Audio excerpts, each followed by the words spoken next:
prends deuxième position et après tu prends à droite. Allez, c'est parti. Alors ici on se situe au village combat, c'est-à-dire que c'est là où est fait spécifiquement l'entraînement soit en zone urbaine, soit en zone détruite. C'est là où sont enseignés les fondamentaux aux militaires, hein. Et donc malgré ces activités où on tire, où on se déplace, où on manœuvre, où on vient en véhicule, on retrouve toute une colonie d'oiseaux qu'on appelle les guêpiers, qui sont une espèce migratoire et qui reviennent chaque année. Ils vivent très bien malgré l'entraînement des militaires. Le militaire est respectueux de l'environnement, hein, comme tout à chacun. On fait énormément de sensibilisation. Du coup, ça donne le camp des Garrigues dans une zone relativement protégée.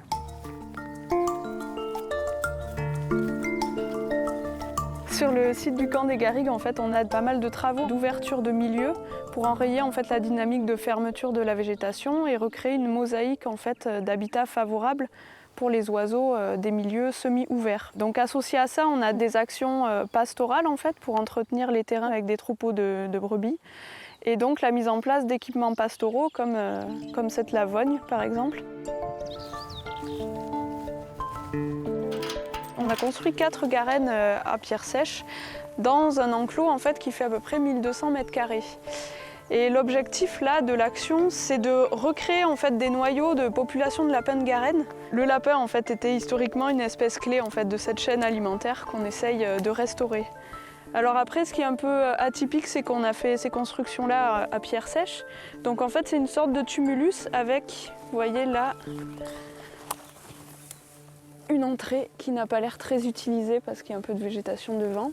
En fait, c'est la forme des cheminements qui vont aller jusqu'à une logette dans laquelle la lapine pourra mettre bas ses petits. Pour l'ensemble des travaux, il faut que l'emplacement en fait, soit validé par l'armée par rapport aux contraintes militaires, etc.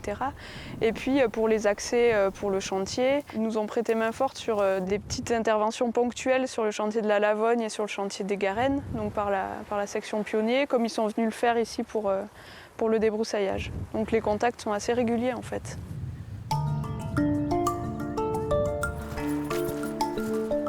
Alors au niveau du camp, nous sommes pour la partie nord dans Natura 2000, dans le projet Live bien entendu, et toute la partie nord du camp a été avec d'autres zones qui sont attenantes mais qui sont dans le civil, sont devenus réserve mondiale de biosphère depuis l'année passée. On travaille plus spécialement avec le syndicat mixte des Gorges du Gardon, qui est en charge pour la région de tout ce qui est Natura 2000 et tous les suivis de LIFE sur zone.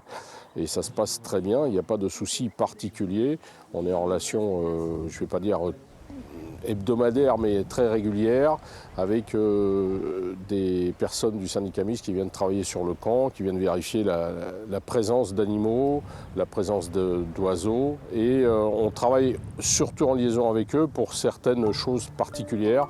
Lorsqu'on fait du désobusage et qu'on a des oiseaux migrateurs, c'est arrivé en 2014, on avait un couple de circaètes Jean Leblanc qui était en train de nidifier et on voulait désobuser dans la zone. Et on nous a expliqué que c'était mieux si on le faisait pendant la période migratoire. Donc on ne l'a pas fait à la période qui était prévue. On a décalé le calendrier pour permettre au circaète d'avoir son petit, comme ça de pouvoir l'élever. Parce que le fait de passer à côté, ça peut perturber l'oiseau et il peut partir du nid et laisser mourir le jeune.